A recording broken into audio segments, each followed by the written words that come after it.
Let's see. Yep, it's recording. Oh, great. Okay.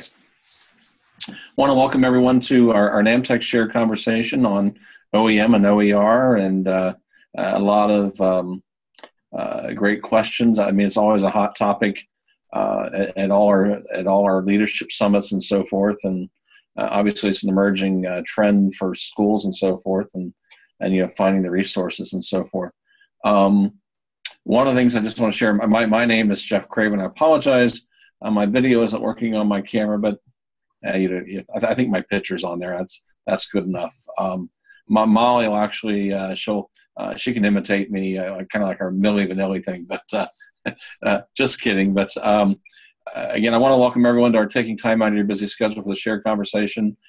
We had a wonderful Northeast Leadership Summit last week in Syracuse. A big thanks to the New York team for helping to arrange that. Lots of great discussion on emerging technology, copyright compliance, and personalized learning as well. So I want to encourage, if you have an opportunity, we also have our annual National Leadership Summit is always held the Wednesday after Thanksgiving. This year will actually be in Phoenix, Arizona as a pre-con to the AESA conference. So certainly encouraged to attend that if you're welcome. If you're welcome to attend that.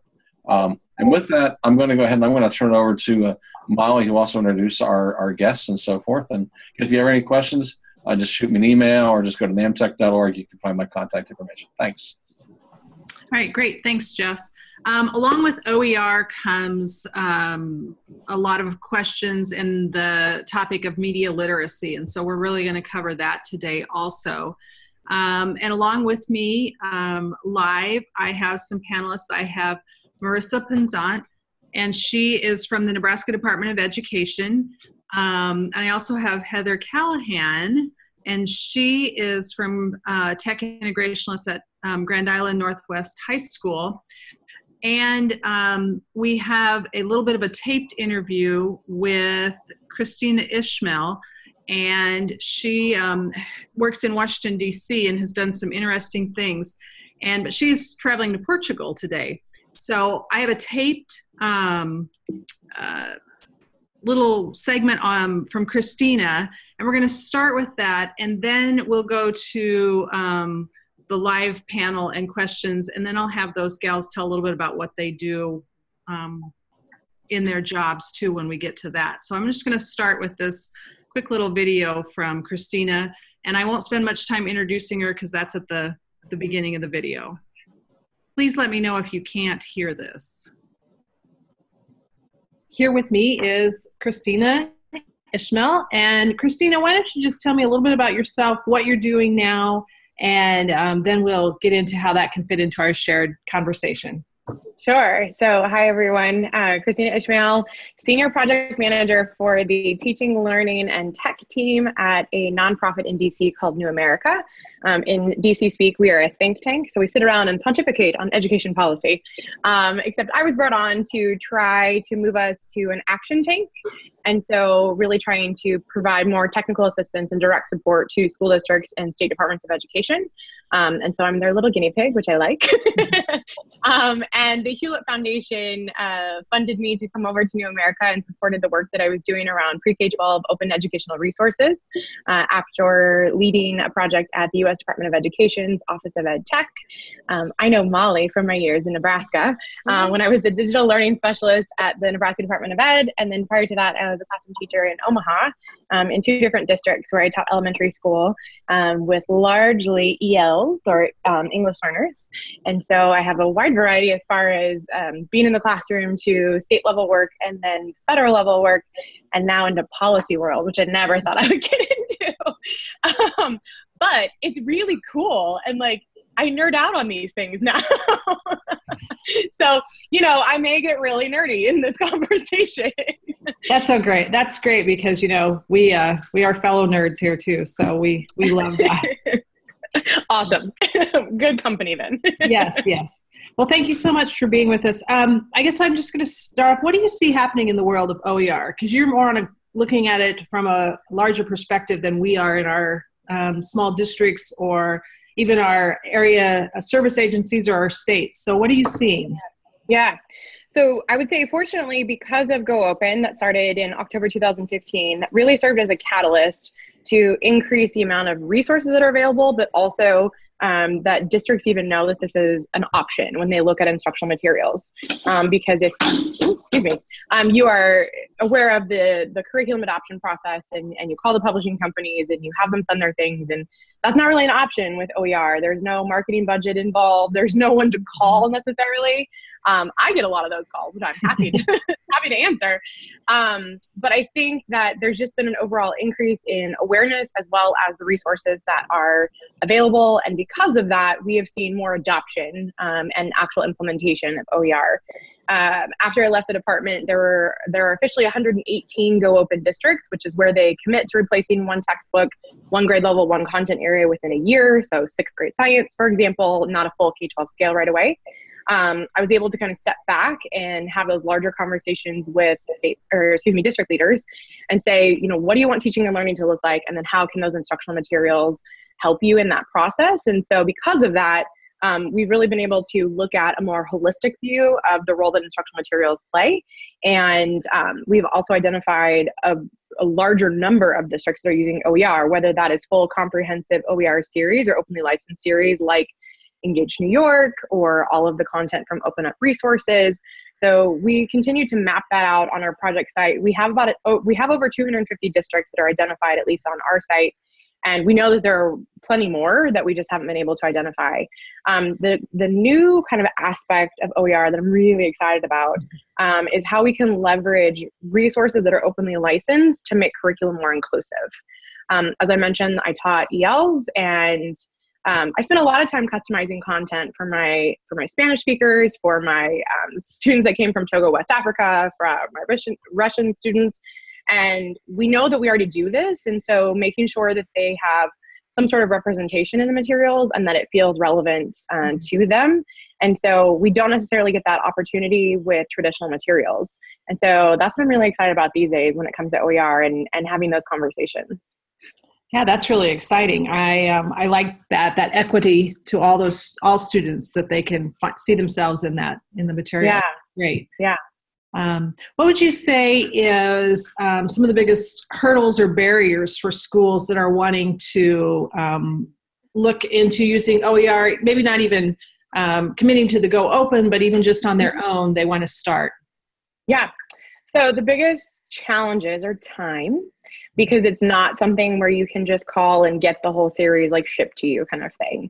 There are options. As I mentioned, there are full openly licensed comprehensive series that now exist, but there's still professional development or professional learning that needs to, complement that, because it's a lot of content and it's new ways of teaching when you look at new math strategies, new math models, and then with NGSS or, science specific standards within the state. Those have all changed too. And so it's about time. However, because we're reallocating the funding that we would have traditionally spent on sending that to a publishing company, we can now reinvest that funding back into teachers and pay them for their time and the compensation for time, energy, effort, and all of the work that they do. So it's a balance. It's also a different way of looking at the curriculum adoption. Or the procurement of all these resources. We typically do it on a 6, 7, or 8 year cycle, or if there's funds available. And I was just in California this weekend, and they're like, oh, we just got textbooks for the first time in 16 years because we didn't have funding. And so I'm like, okay, cool. But that happens. And so this becomes much more of an iterative process where we look at things on a yearly basis and we have those conversations and we say, you know what, this worked this year, but this may not work next year. And we're open to those conversations about keeping things flexible. So gone are the days and lesson plans and things like that, where we really look at the kids that are in our classrooms and making sure that we're meeting their needs. Exactly. That's point on. I love that. I also liked how you talked about the allocation of funds and how they're just redistributed.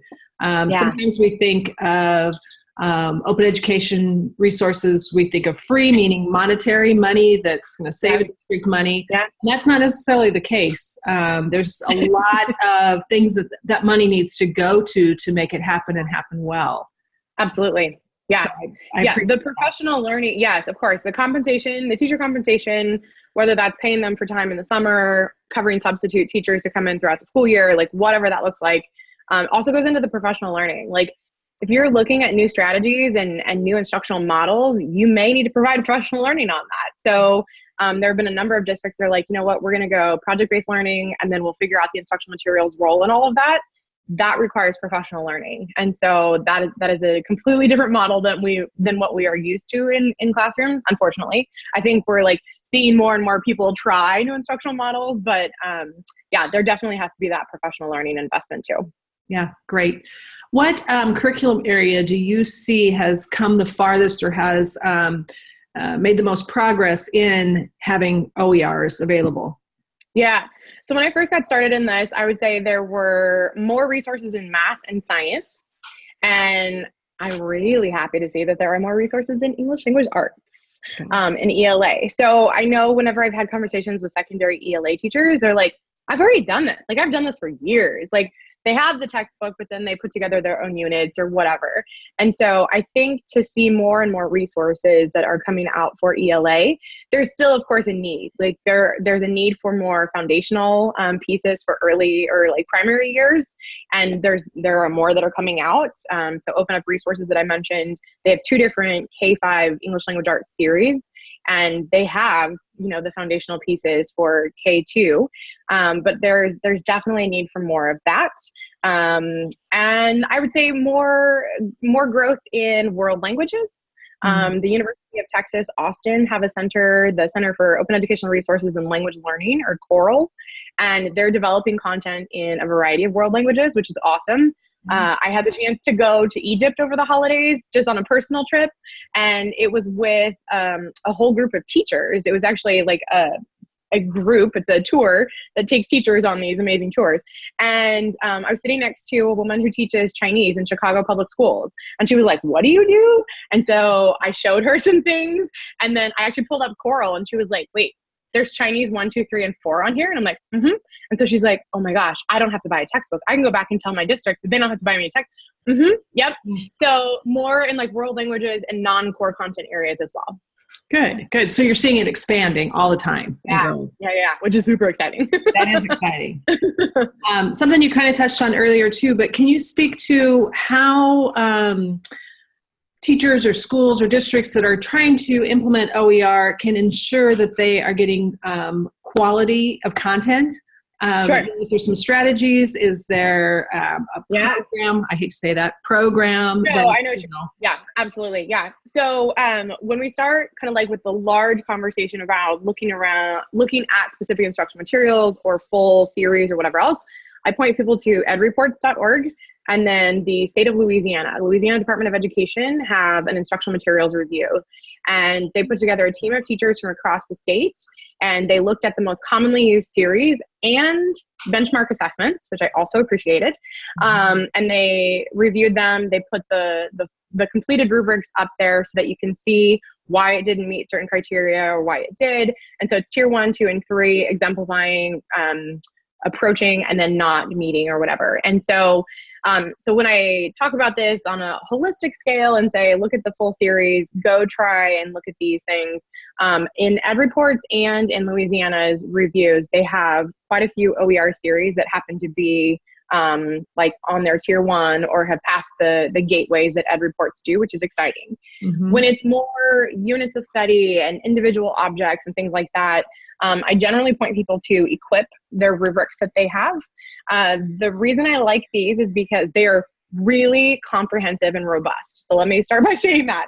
They may be too much. And there have been a number of districts that have taken them because they have an open license on them, that they've customized it for their district, and they've had that conversation as a team, and they said, these are look-fors that we've all decided, these are the criteria that we want as a district.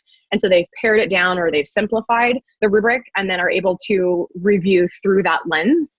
And so Grossmont Union High School District in San Diego, as well as Carlsbad, which is just kind of up the road from them in San Diego, have done just that. And they've put their rubrics out there for folks to be able to use. And I've seen a number of people take those rubrics and then customize even from there. And so I think that is certainly one place to get started, although there are other places, checklists. I know the state of Indiana, their e-learning team have a checklist for their curation rock stars, and they simply go through and they're like, does it meet this, this, this, and this?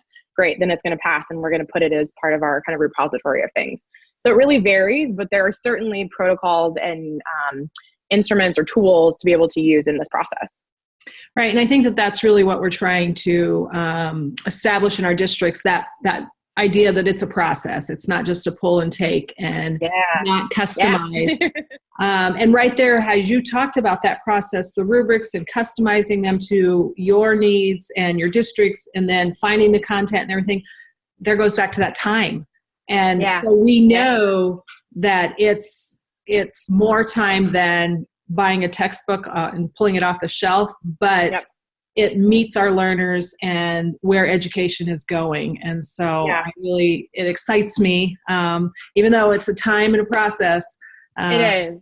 When you think about it's for the kids. Yeah.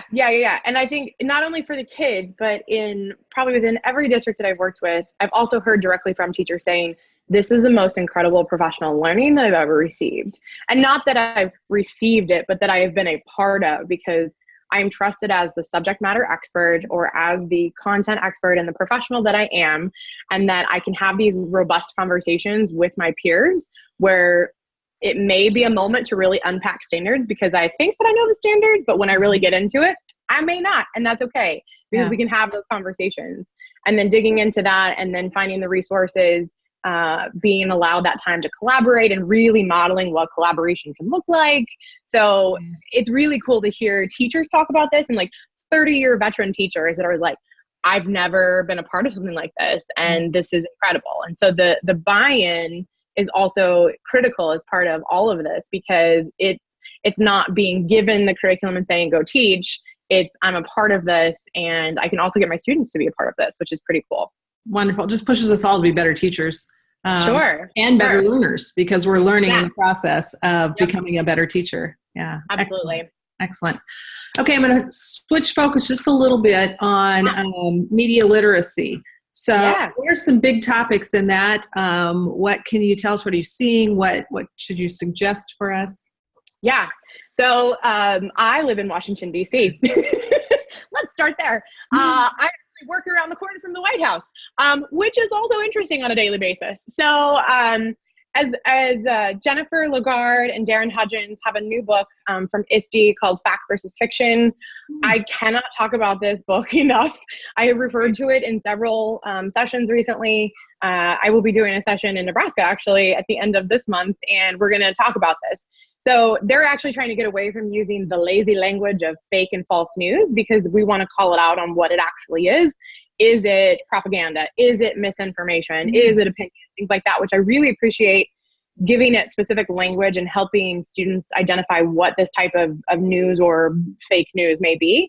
So that certainly comes up whenever we're talking about media literacy, is like, how are we able to understand what these different pieces of information are coming across our devices.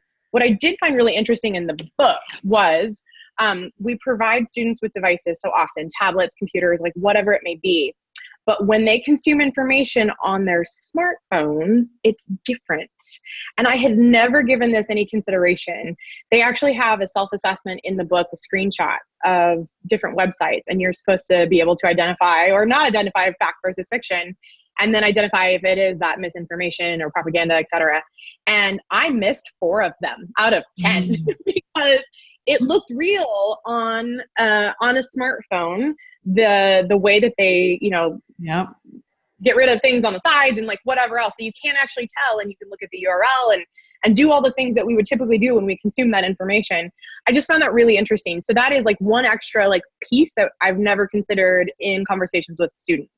So that is one area of media literacy. I think digital citizenship still continues to be something that we talk about. I've heard a lot around that it's not necessarily even cyberbullying anymore, but that it's just bullying in general. And so how do we have those conversations that that blur the edges between in person and then continue online and having those conversations.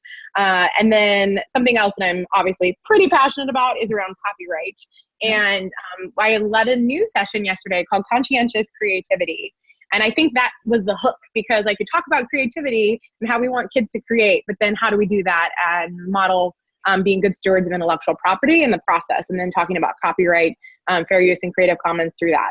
And so I think there's also some new curriculum that I learned about yesterday, copyright and creativity. And so they have elementary, middle, and high, as well as professional learning. And so I'm excited to dig into those resources and learn more about that. So I think that's all kind of encompassing within that media and information literacy piece. Excellent. Excellent. I can't wait to, I'll be at that conference in Nebraska that you're coming to. So I'm excited to hear all those good things that you're going to bring to us. Just going to kind of wrap it up. Is there anything else that you see trends in, it could be education in general, instructional, or in technology, or through your research that you're seeing that you just want to share with us? Yeah, so I think not that this is new by any means, but there's been a big push for diversity, equity, inclusion in all aspects of education. And I really appreciate that, because as I mentioned, teaching who I taught in Omaha, Nebraska, not a lot of people think that there are many languages spoken in Omaha. So I'm like, Omaha Public Schools actually recognizes 114 languages. Like, that's a significant amount. They have a huge EL population. And so when we talk about being able to make sure that students feel represented in their materials, the work that we're doing now at New America with my colleagues, Sabia Prescott, we're also looking at how we can leverage OER and openly licensed content to make sure that LGBTQ students are represented in their materials and feeling like they have a voice, and that there's some sort of connection, because they're more prone to dropping out of school and homelessness. And so how do we make sure that materials are relevant to them? And just making sure that kids see themselves in the materials, as well as the perspectives of others, which we try to do, but we don't always do. And so that's exciting. And then being able to say that I came and that I worked with a state that had a large.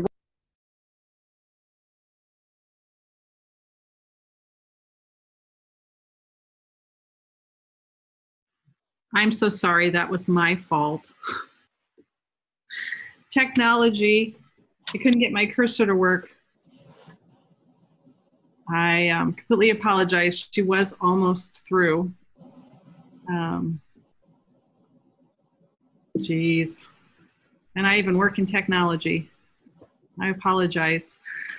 I'm going to stop that share.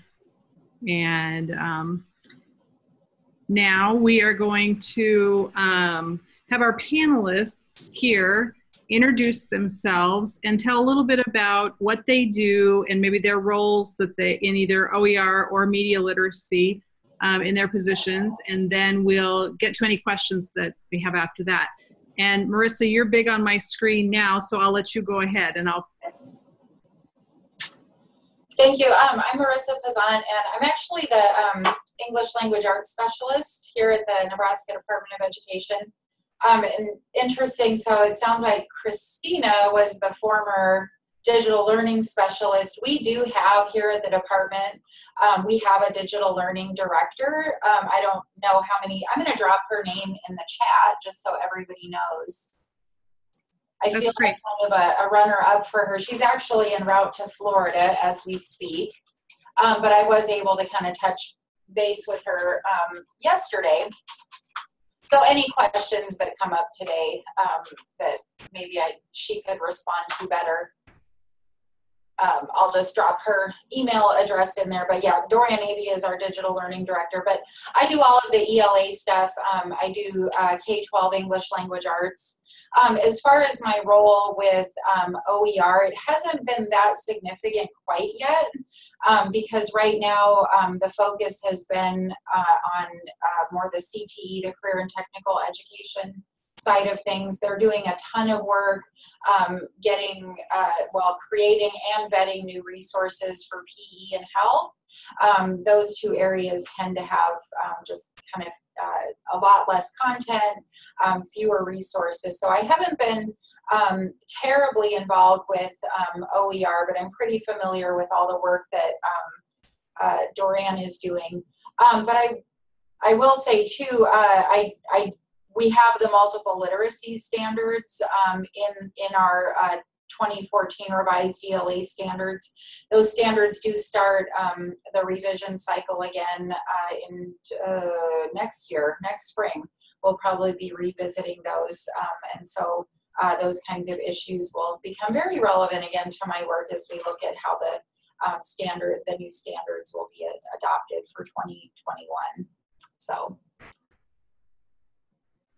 Thank you. And I put those resources that you shared with me yesterday. I just stuck them in the chat to a couple OER resources that we use here in Nebraska.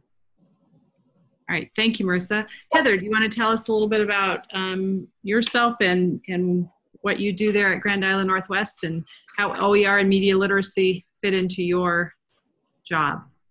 Absolutely. I'm Heather Callahan, and I'm the District Technology Integrationist at Northwest Public Schools in Grand Island. I obviously do a lot of staff training working with teachers and students in regards to technology in the classrooms because we are one-to-one K-12. But in 2016, after some conversations with Christina about just Go Open in general and the possibilities with openly licensed resources, I happen to be, I would say, in the right place at the right time, having conversations with our district curriculum director. And we were looking at some resources for our high school health class that was kind of being revamped. The class was a 2-day class moving to a 5-day class. So you were looking at updating resources, but also adding content. And in the conversation with one of the teachers, she mentioned, you know, I like these textbooks, but they're going to be outdated very soon. So that conversation was just an opportunity for me to bring up the idea of openly licensed resources, and I guess the rest is history. So we, at that time, we were the first school in Nebraska to sign on with Go Open, which was the commitment of one grade level, one subject area, and so that was our high school health. I took on the role as kind of the district lead as we move forward from that. We have now implemented Eureka Math, which is an openly licensed resource as well. We have a couple of music classes at the high school level that are also using openly licensed resources. Still looking for more there. That's, you know, when I watched Christina's video, I was kind of tuning into resources that would benefit us as well, kind of seeing where she was seeing things come and go and where more resources were at. And that's kind of one that we are looking at finding more, because I know that our teacher, he's finding, creating those on his own, which there's absolutely nothing wrong with that, but there's nothing better than having that collaboration with someone else and having somewhere to start, especially when you're talking about the time issue and the time crunch when it comes to schools adopting openly licensed resources and having like singletons or single classes, single teachers creating and curating all that. So my role has just kind of evolved as we've added more content areas, and I guess it's just more to streamline the process and keep things going. In that with openly licensed resources, it's not a 6-year cycle.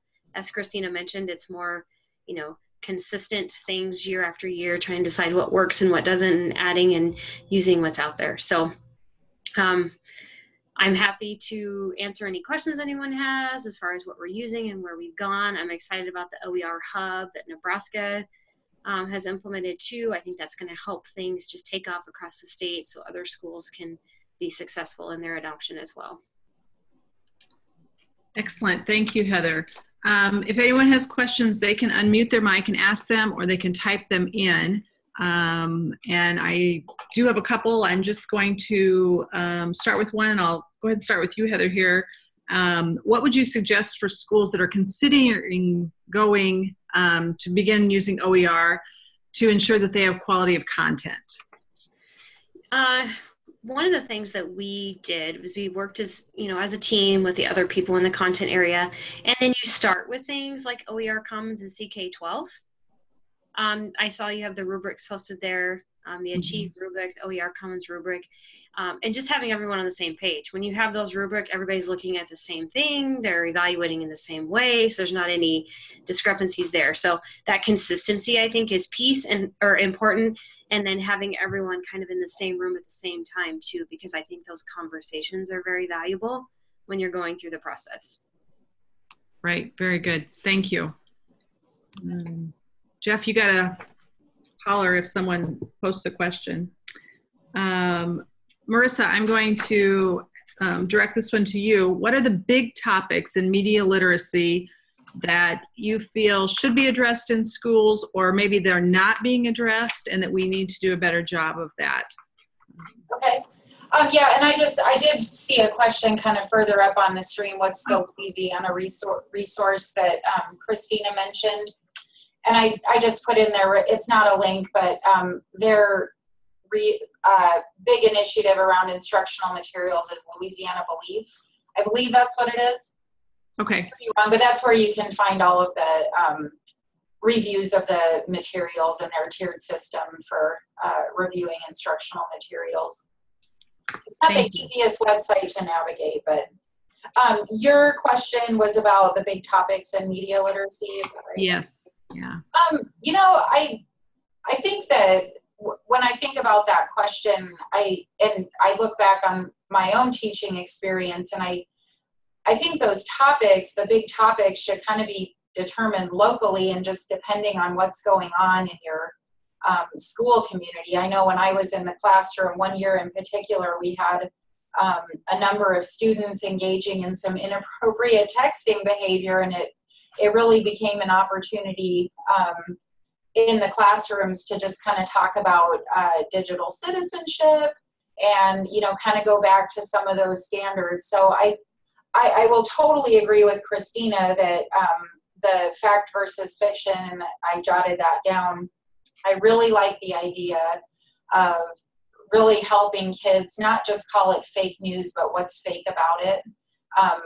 Is it misinformation? I don't remember all the ones that she ran through, but I think that's a very highly relevant topic. It's not enough to just say, well, it's fake news or it's bad information.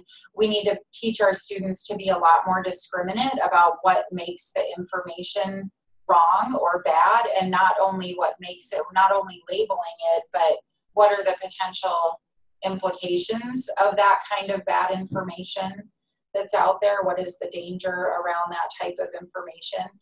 To me, that kind of is analogous to our, there's a connection there with the different types of writing that we require of students.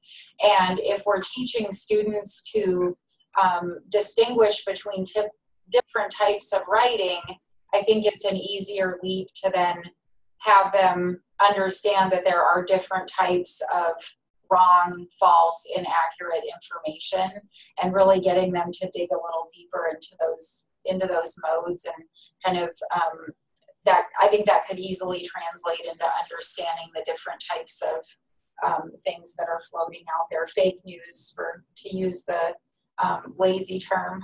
And then I think just going back to the question about the quality of the content, I don't know if this relates or not, but I probably should have addressed it when I introduced myself, and just what Heather was talking about. It's really not, OER is not special in that we need to have a process for vetting the content that's available on OER. I think in general and across the whole national landscape, we're really lacking in being able to, what are the signals of high quality when it comes to materials? I think there's just a lot of work to be done in general, whether it's print, whether it's digital. I think there's a lot of just literacy for ourselves as professionals around what constitutes high quality. I did get a chance to talk to Dorian Avey a little bit ahead of this webinar, and one of the hot topics that she kind of indicated is, and I think Christina alluded to it too, but just copyright issues around Creative Commons and helping students in the media and fine arts kind of really understand how to share your creative efforts and things like that. That's getting a lot of attention right now. So, but I'm not the expert in that, so that's why I put her email in there. Heather, I saw you shaking your head. Do you want to address any of that? She was talking specifically with students, but what I always tell people, the question I get asked a lot of, is there anything you would do differently, you know, starting over, like in 2016 when we did the adoption of the high school health. And the one thing that I would go back to, and I say it time and time again, is I would step back and really focus some PD with staff on the Creative Commons and licensing and things like that, because they don't know what they don't know. Mm-hmm. And we have lots of conversations about, well, I have this resource curated and this and this and this. And then you talk about copyright, or they create slide presentations, or they create these documents and they have copywritten images and things like that in there. And so I felt like we had to take a step back and just kind of address that. And it wasn't anybody's fault. You just didn't know what you didn't know. And so when she brought that up, I thought, okay, Marissa was spot on with that copyright stuff. And if we can learn it as teachers and we can model it for our students, then it's easier to explain that to them because they see it happening in our practices and the things that we're doing. Right. I know that I have a lot of teachers that look at digital citizenship and copyright as two different things. And really, you know, they're the same. You're a digital steward of not only your behaviors, but what you're posting online, and then that becomes your content. And it's not all personal or social type of content. It's all our content. And I would agree with you. We were very uninformed when we started this. We were probably all copyright infringers, but I think it's just an awareness and getting that message out there to more and more teachers.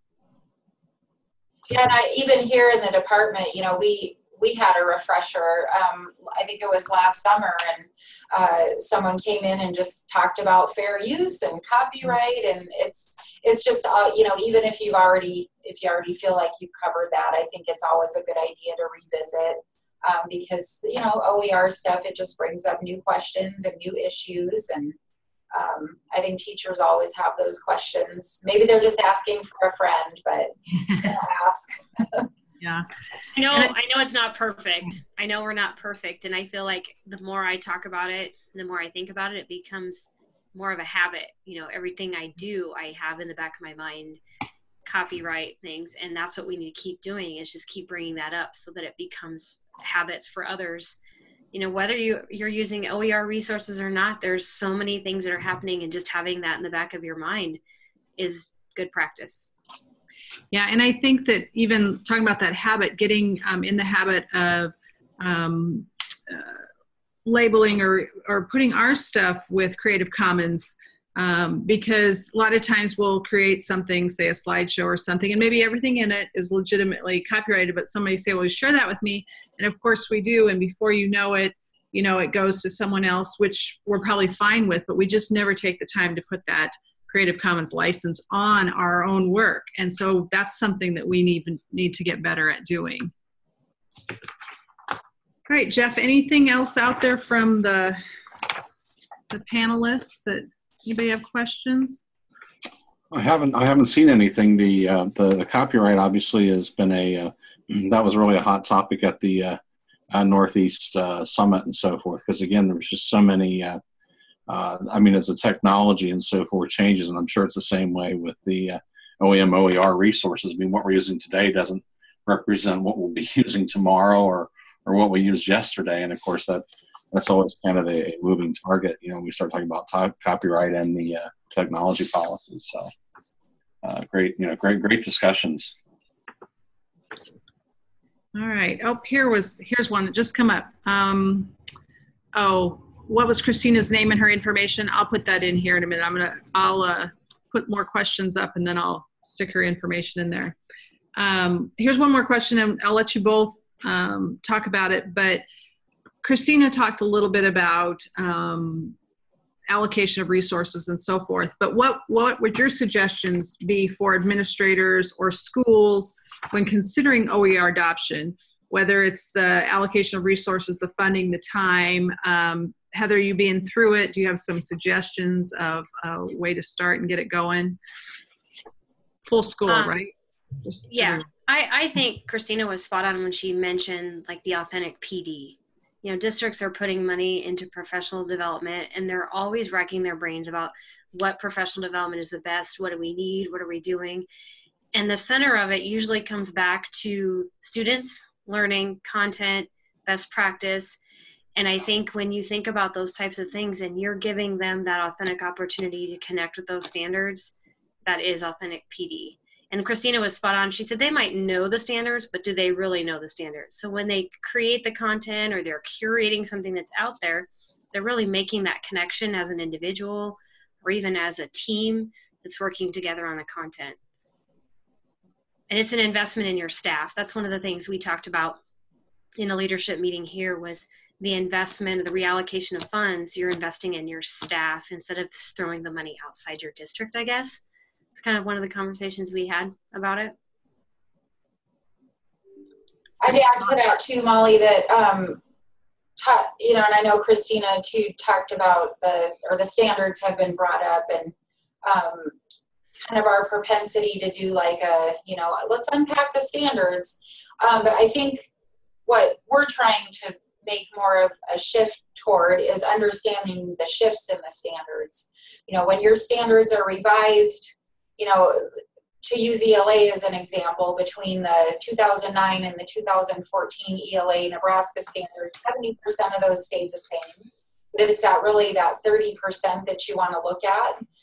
And what were the significant shifts? What are the major ways that what are the new things that are being asked of students? And I think that as you're looking at curating resources, you really want to have a strong grasp on those instructional shifts, because that's what they are. They're things that should be changing instructionally to reflect the shifts in the standards. And, you know, for ELA, it has a lot to do with being, you know, savvy consumers of information and being savvy consumers of text and being able to pull out evidence and being able to know when you're reading a credible source and things like that. So my suggestion would be, you know, making sure that all of your teachers are grounded in the shifts, whether they're approaching print or digital materials. I had Molly put up a link to our shifts document. We have a nice, it's for ELA math and science, but there's a standalone ELA, but we have a nice document that kind of outlines the 3 or 4 major shifts in the standards when they were last went under revision. So that would be one of my suggestions. And then another thing, as far as considering an OER adoption, it's, you know, it's just, it's not an all or nothing. You know, there's a lot of districts like your Omaha Public Schools where they're able to adopt materials and realize, well, hey, here are some of the deficits in these particular materials. This is where we've identified some weaknesses. OER can be used to kind of supplement or circumvent some of those areas. But then I guess the question becomes, something interesting came up at a workshop I was at a couple months ago. You really have to ask yourself the question, do you have the capacity to use OER to supplement what you're already using? And if you have the capacity, do your teachers have the desire to do that work?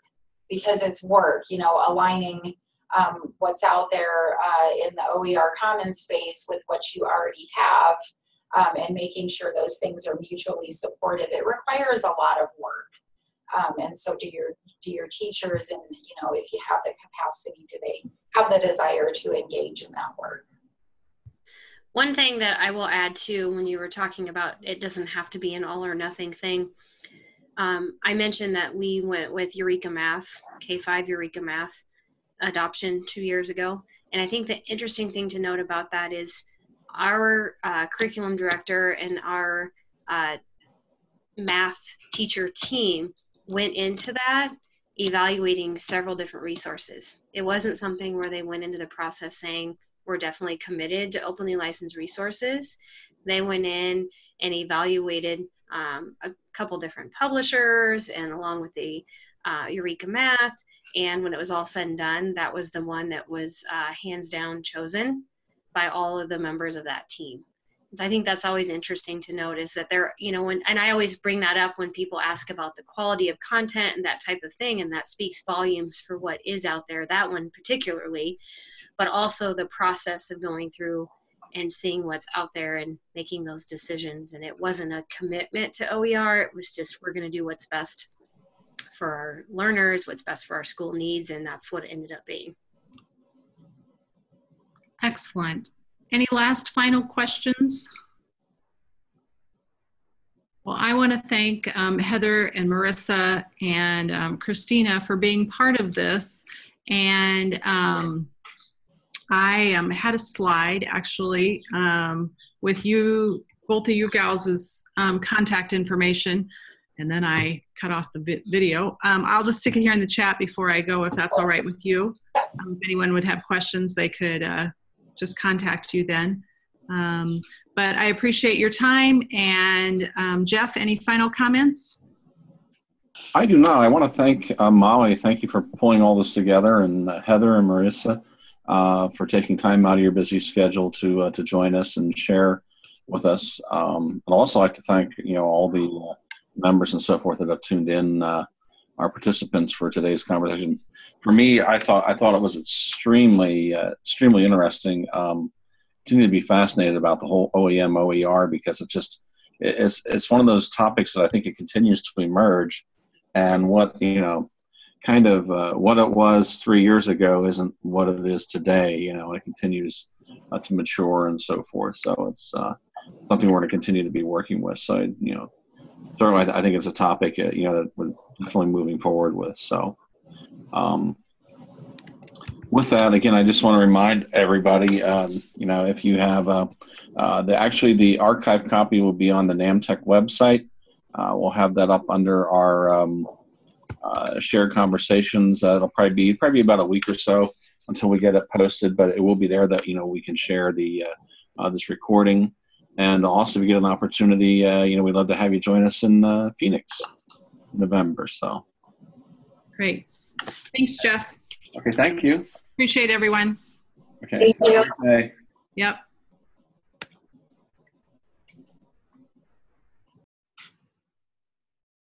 Jeff, can you stop the record?